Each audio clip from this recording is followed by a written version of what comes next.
Donc bonsoir et un petit coucou à ceux qui n'ont pas pu nous rejoindre ce soir. Donc moi, Sylvain Lamoulaine.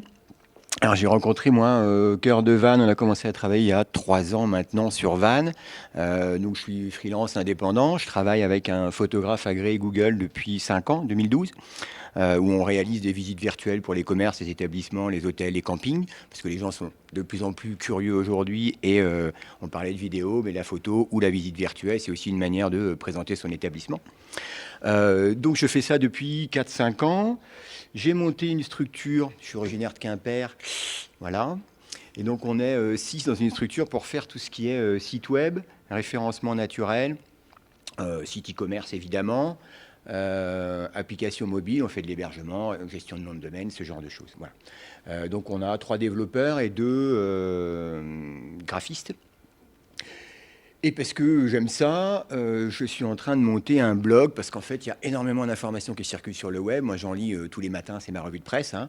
On peut parler des SIXO, de SMO, du X-Design. Ça ne va pas dire grand-chose à beaucoup de gens. Et donc, mon idée, c'est d'essayer de mettre en place un blog qui permette de, comment on va dire, simplifier un petit peu toutes ces notions. Ouais, je me fais engueuler en plus. Simplifier toutes ces notions-là pour qu'elles soient aussi plus accessibles et parce que il y a pas mal d'informations qui peuvent avoir un impact important sur la visibilité d'un site web demain ou l'évolution de l'algorithme de Facebook et donc des changements qui sont opérés tous les jours sur le net. Donc voilà. Des petits chiffres, c'est juste histoire de se resituer, mais bon, je pense on sait à peu près de quoi on parle. Le petit robot, si personne ne l'a jamais vu, c'est Googlebot. Il crawl à peu près 20 milliards de sites web par jour. D'abord, il y a un premier, quand on met en place un site web, d'abord Google vient faire une photo, il vient pomper la totalité de votre site, qui le met sur ses propres serveurs, et ensuite il recrawl régulièrement, tous les jours, il retourne avec le petit Googlebot, il retourne dans les contenus de vos sites web pour voir ce qui a évolué, ce qui n'a pas évolué, si ça bouge pas, et s'il y a de l'actualité sur votre site. Donc quand on démarre, alors si on peut commencer à rentrer un petit peu dans le détail, tu me diras parce que ça pourrait durer, mais là-dessus, l'idée quand on met en place un site web, parce qu'aujourd'hui les recherches, 9 personnes sur 10 cherchent sur le web avant de se déplacer en boutique, c'est que quand on met en place un site web, il faut dès le départ essayer d'inviter Googlebot à revenir régulièrement. Donc il vaut mieux c'est pas la peine de faire énormément de contenu très vite, il vaut mieux le faire de manière régulière. Plus on va inciter la machine à revenir tous les 15 jours, tous les 3 semaines ou tous les mois, plus on a des chances d'être bien visible et bien référencé sur Google, là où, même si Facebook aimerait bien qu'on fasse les recherches aujourd'hui à l'intérieur de son propre service, aujourd'hui les recherches, elles se font majoritairement sur Google. Et toujours beaucoup sur page jaune, hein, mais bon, je plaisantais. Pardon. Il y en a d'entre vous qui payent encore des forfaits à page jaune en référencement? Si c'est le cas et que vous n'osez pas le dire, arrêtez demain. Ça sert à rien. Donc les gens cherchent, on a pris l'habitude maintenant depuis quelques années de chercher directement un maçon, un charpentier, un couvreur, un tapissier directement sur Google. Et ça bouge énormément, on a atteint alors ils appellent ça le French Mobile Moment, en anglais chez Google. À partir de 2016, on est passé sur, il y a davantage de recherches qui se font en mobilité, donc via la localisation également géographique sur les smartphones, plus que sur les ordinateurs. Et je vais vous expliquer tout à l'heure en quoi ça peut avoir une grosse incidence cette année sur la visibilité de vos sites web. Non, juste 72 milliards d'euros, ça veut dire que tout le monde achète sur Internet aujourd'hui, alors que ça va être soit des produits, soit du service, soit une réservation d'hôtel, soit un billet.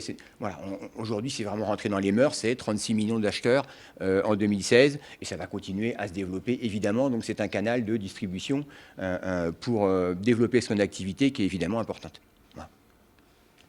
On peut passer le branding.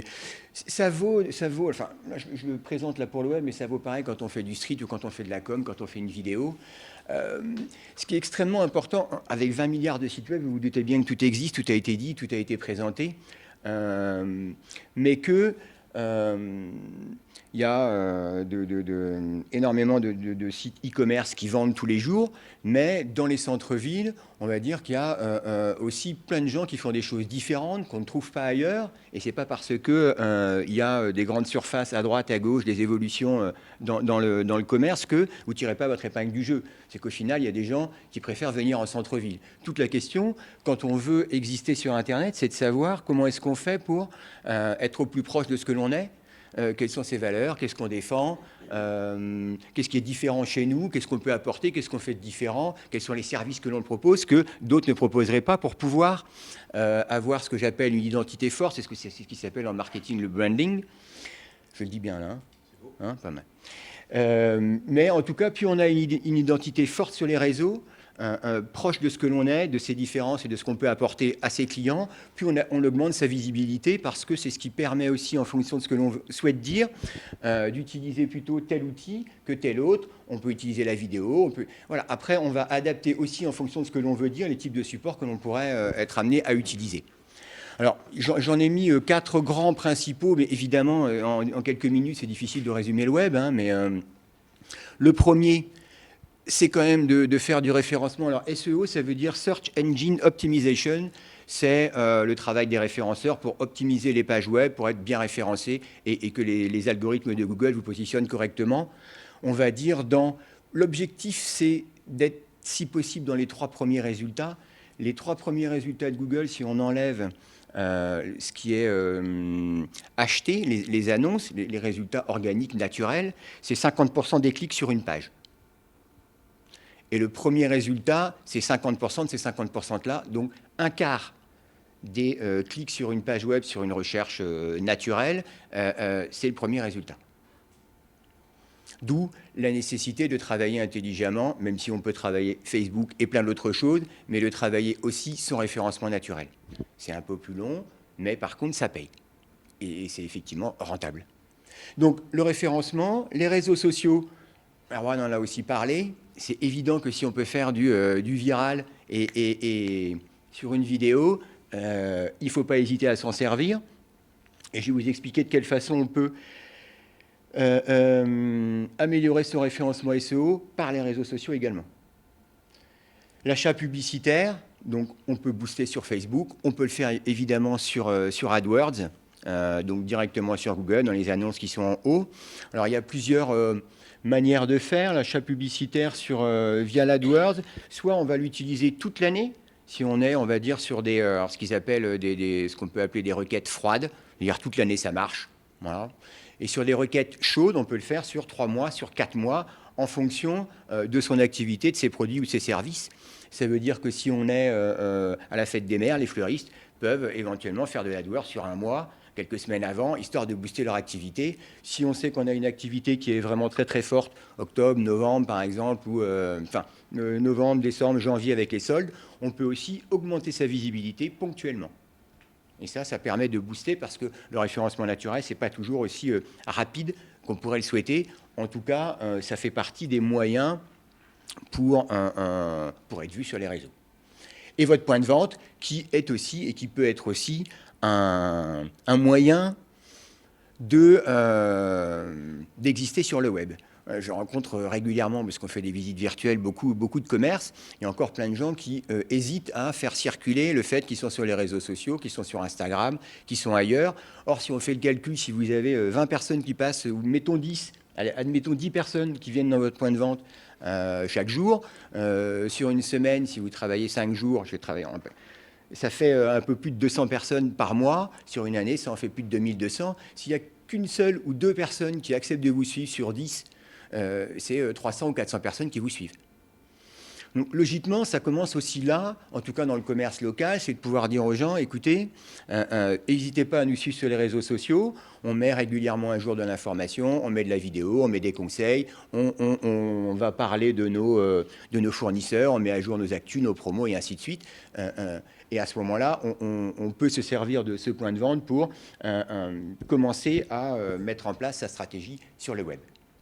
Je vais dire un mot là-dessus. Oui, je t'en prie. Je ne vais pas vous faire mes cours d'information et de communication que j'ai eu à la fac, mais Votre identité numérique aujourd'hui, elle est aussi importante que votre identité physique. Réellement, j'insiste, hein. Quand vous négligez votre identité numérique de commerce, c'est comme si vous ne vous peignez pas le matin. C'est exactement pareil. Et ça a le même impact sur vos clients. Donc, réellement, tous ces outils dont on vous parle, je vous invite vraiment à écouter attentivement, même si parfois ça peut être un peu barbare. Il ne va pas falloir hésiter à venir nous poser des questions et vraiment à vous approprier les solutions qu'on va vous proposer, parce que cette identité numérique, elle est réellement aussi importante que des chaussures bien lacées.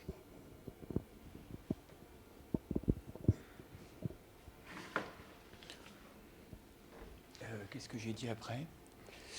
C'est ça. C'est que il y a plein de façons. Alors, moi, je suis quand même beaucoup orienté sur le référencement et sur Google, hein, beaucoup plus que sur Facebook, mais parce qu'aujourd'hui, c'est globalement 50% du trafic qui arrive sur un site web. Il vaut mieux essayer, mais c'est comme un commerce traditionnel. Hein. On ne va pas faire que de la radio, malheureusement, hein, mais on va faire un peu de radio, on va faire un peu de street, on va faire un peu de downtown, par exemple.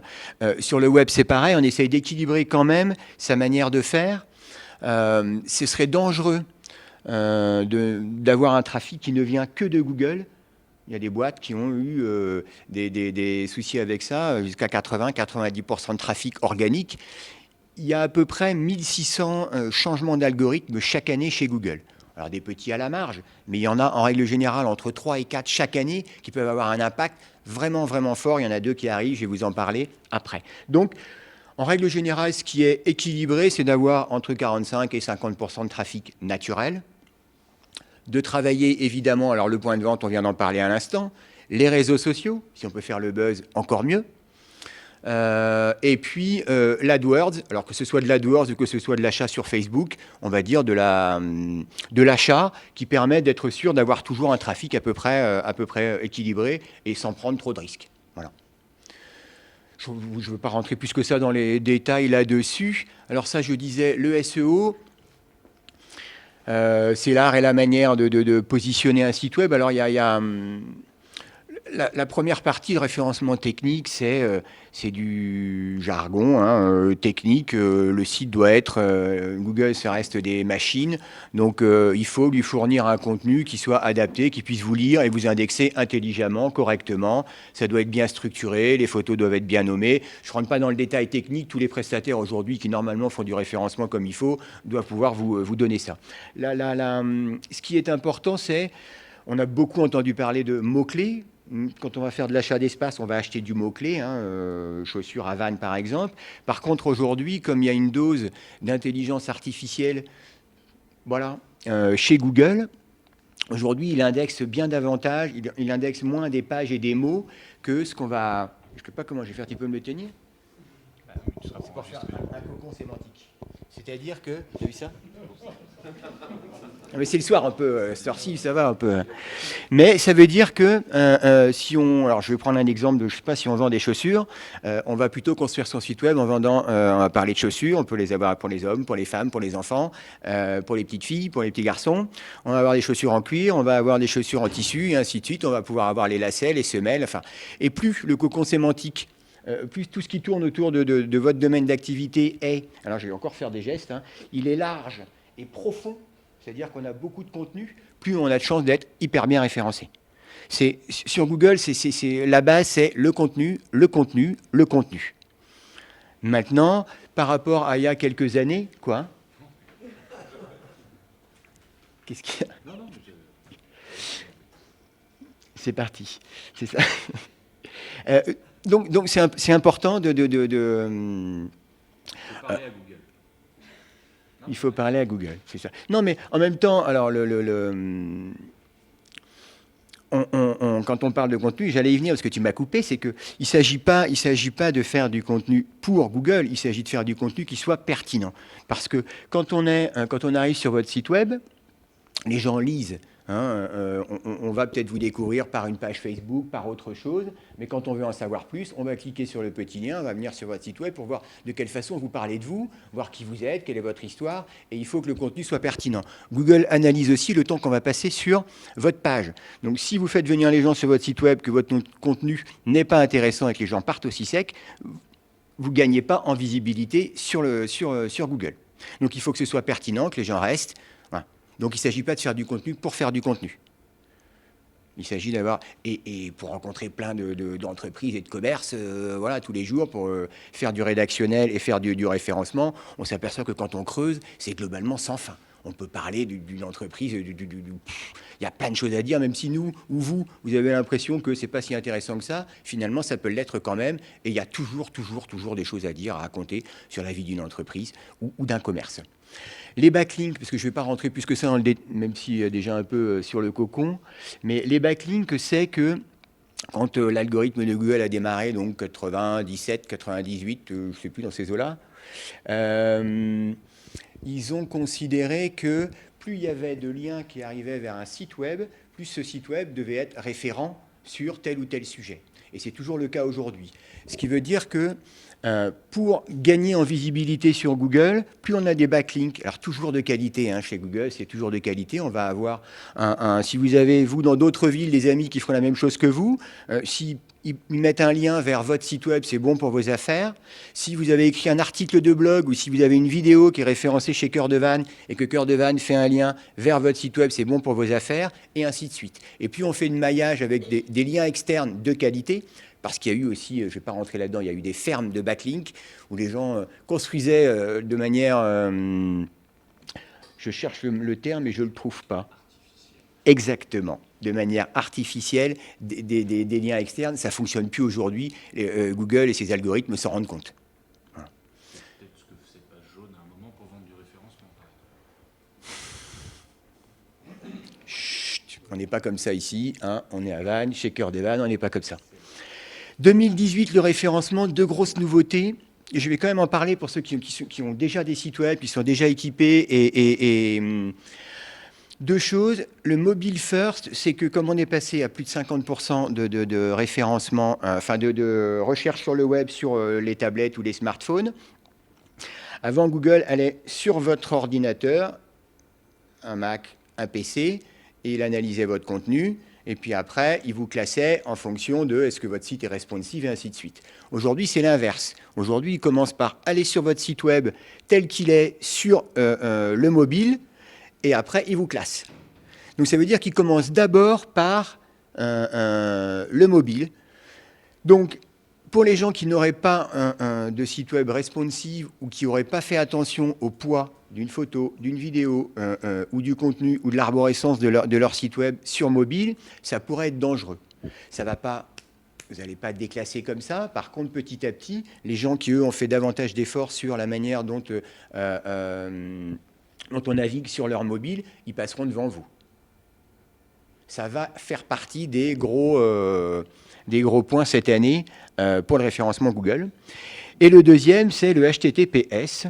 Donc aujourd'hui, les adresses web, c'est http://www, votre nom de domaine. Demain, ça va être, ça c'est en train, à partir de juillet 2018, il y a un nouvel algorithme qui va se mettre en place et qui va commencer à désindexer les gens qui ne seront pas passés en HTTPS. Donc ça, il faut se retourner vers les gens qui hébergent les sites web. C'est des certificats qui sont mis sur les serveurs par nom de domaine et qui sécurisent les photos, les contenus, les icônes, les gifs, tout ce qu'il y a dans votre site web est sécurisé, donc Google est content. Il y aura des annonces, alors, parce que, je ne sais pas si on le voit là, il y aura un petit cadenas vert pour dire que le site est bien sécurisé. Et ça va passer en rouge, not secure. Donc, vous ne serez pas déclassé. Par contre, il y a quand même des chances qu'il y a beaucoup d'internautes qui n'aient pas envie de cliquer sur votre lien. Voilà. Donc, on pourrait aussi perdre en trafic vers votre site. Générer... Alors, sachant que, comme disait Erwan tout à l'heure, il y a plein de façons de faire sur Internet, évidemment, mais logiquement, on part toujours d'un site web dans lequel on va venir mettre des photos, pardon, toujours en rapport avec ce que l'on veut dire, hein, évidemment, et ce que l'on veut diffuser comme information. Photo, ça peut être des conseils, ça peut être de la vidéo, ça peut être sa visite virtuelle, ça peut être un blog sur tout type de sujets qui concernent votre activité, sur votre métier, des promotions, des nouveautés. Logiquement, la démarche, c'est de publier tout ça dans le site web, de le diffuser sur les réseaux sociaux et d'inciter à partir des réseaux sociaux à venir le lire vers votre site web. Alors, il y a des contenus pour lesquels une vidéo, ça marche très très bien sur les réseaux sociaux et c'est parfait, mais on pourrait très bien le faire 2 fois, le refaire en l'intégrant dans son site web, écrire un petit peu 10 lignes ou 15 lignes ou sur sa chaîne YouTube, 10 lignes ou 15 lignes pour faire du référencement. Parce que le risque, si on ne fait pas venir sur votre site web, c'est que sur Facebook ou Instagram, ça a peu de durée de vie. C'est-à-dire que très rapidement, c'est parti, on ne sait pas où, et puis tout le monde ne l'a pas vu, alors que ça a une durée de vie beaucoup plus importante sur votre site web, parce que vous pouvez vous en servir, et vous avez généré du trafic. Donc, du clic, donc des gens qui sont restés sur votre site web, donc éventuellement, potentiellement, des places gagnées sur les requêtes qui sont les vôtres.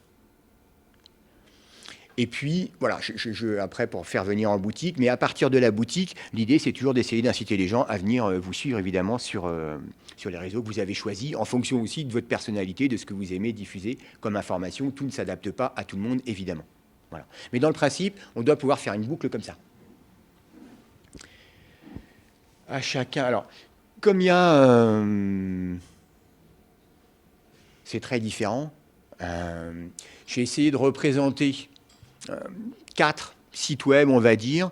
Ce qui a commencé il y a en 2016, le One Page, je pense que vous avez déjà vu ça, si vous voyez une présentation d'un iPhone sur le site d'Apple, c'est une page très très longue, parce qu'on n'est pas toujours obligé de vouloir faire du référencement tout de suite à l'ouverture d'un site web, mais on peut quand même avoir envie d'expliquer qui on est, qu'est-ce qu'on fait de manière différente. Donc aujourd'hui, les One Page, ça a démarré il y a un an et demi. C'est une tendance qui est en train de se poursuivre encore en 2018. Sur une seule page relativement longue, on va décliner 4-5 arguments forts de ce qui fait notre personnalité, que l'on peut coupler avec éventuellement un blog pour faire avancer tranquillement sa stratégie, parce qu'au départ, peut-être qu'on n'a pas soit le temps, soit l'argent, soit l'envie de vouloir faire un site web sur 5, 6, 10, 15 pages, parce que ça prend aussi du temps et que ce n'est pas si simple que ça. Donc ça, c'est une tendance. Alors, le petit W, c'est WordPress. C'est une plateforme technique qui permet de faire des sites web de manière relativement simple et avec beaucoup de... ce qu'on appelle des plugins. On peut faire évoluer facilement son site web. Il y a une administration qui est simple aussi, ce qui fait qu'on peut créer son blog soi-même, on peut venir changer une photo soi-même. C'est en règle générale les prestataires qui créent toute l'enveloppe, remplissent les contenus, remplissent les images, mais après, vous pouvez l'administrer vous-même et le faire évoluer aussi en fonction, au rythme de votre entreprise. Donc voilà, ensuite, j'appelle ça un site vitrine, mais c'est qu'on peut commencer à travailler sur du référencement quand on commence à avoir entre 5, 7, 10 pages de contenu. En dessous, c'est un peu plus compliqué. Parce qu'en face, il y a aussi de la concurrence. Alors après, tout dépend. Si on est sur des sujets de niche où il n'y a pas beaucoup de concurrence, évidemment, on peut aussi arriver vite sur les premiers résultats de Google. Le click and collect, alors moi je le fais un peu plus largement. Le click and collect, logiquement, c'est comme un site e-commerce sur lequel on va venir commander une paire de... Je ne sais pas pourquoi c'est les chaussures, donc ça peut être des chaussures, mais ça pourrait pu être des lacets ou autre, hein, mais qu'on vient chercher en boutique. Le click and collect, c'est vraiment la démarche d'offrir un service en ligne à des clients proches et avec une obligation de venir dans le point de vente local.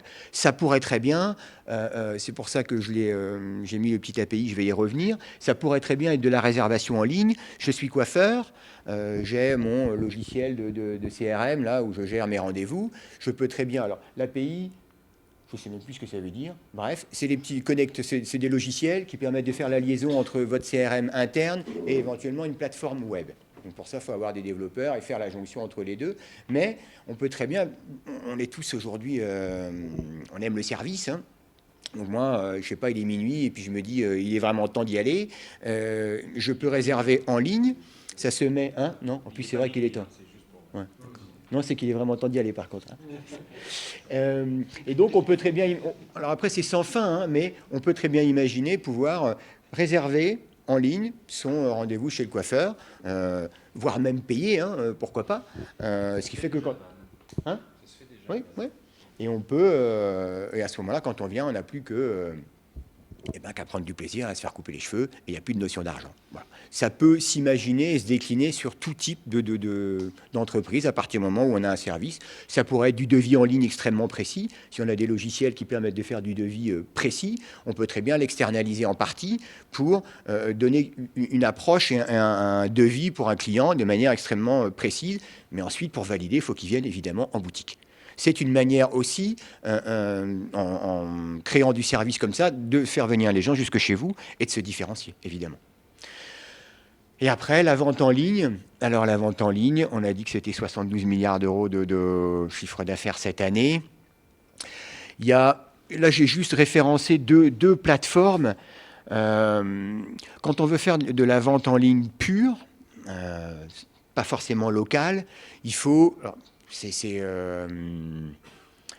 des chiffres que je donne comme ça, mais globalement, il faut tout autant penser à la manière dont vous voulez la faire connaître qu'à la construire.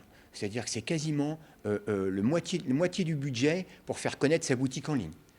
On ne se lance pas sur de la vente en ligne sans avoir parfaitement pensé, parfaitement prévu la stratégie marketing qui va aller avec et le budget qui va avec. Aujourd'hui, il y a quand même beaucoup de choses qui existent déjà sur le net et il faut pouvoir trouver sa clientèle et se frayer un chemin dans les 20 milliards de sites qui sont indexés. C'est plus important de faire connaître la boutique que de la construire soi-même.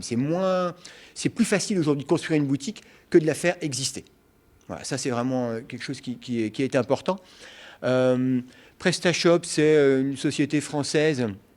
Quand vraiment on a plus d'une centaine, 200, 300 références de produits, il vaut mieux partir sur ce type de références. Quand on est jusqu'à 30, 40 références, on peut rester sur du WooCommerce, c'est un peu plus léger, moins difficile à mettre en place et à administrer pour vous.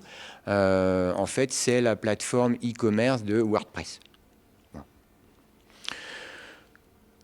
Et la différence avec tout ce dont on a parlé, avec le street ou autre, c'est qu'on peut tout analyser dans le moindre détail sur son site web. Si on a, comme je disais tout à l'heure, 100 personnes qui arrivent sur votre homepage, s'il y en a 70 qui partent dès les premières secondes, c'est pas logique, c'est pas normal. On doit se poser la question de savoir si effectivement on est clair, si ça correspond à ce qu'ils cherchaient ou pas, et on adapte sa stratégie en fonction des retours que l'on a avec Analytics. Il y en a d'autres, mais celui de Google est bien fait. Bon. Et il est gratuit. Après, il faut encore pouvoir l'analyser et le lire, mais voilà. Donc, et on peut suivre le chemin à l'intérieur du site web, savoir si ça clique pas. En tout cas, on a des retours extrêmement précis, plus que dans le print ou peut-être la radio, je ne sais pas trop s'il y a des manières de... Nous, c'est justement, on insiste sur le fait de citer le site internet ou la page Facebook. Oui, ça permet de mesurer l'impact. Oui. On voit comme par hasard, après le passage C'est ça. Pareil sur Facebook, si on incite à venir sur son site, on peut le savoir ici si on a du pic aussi. Voilà, dans les grandes lignes, voilà.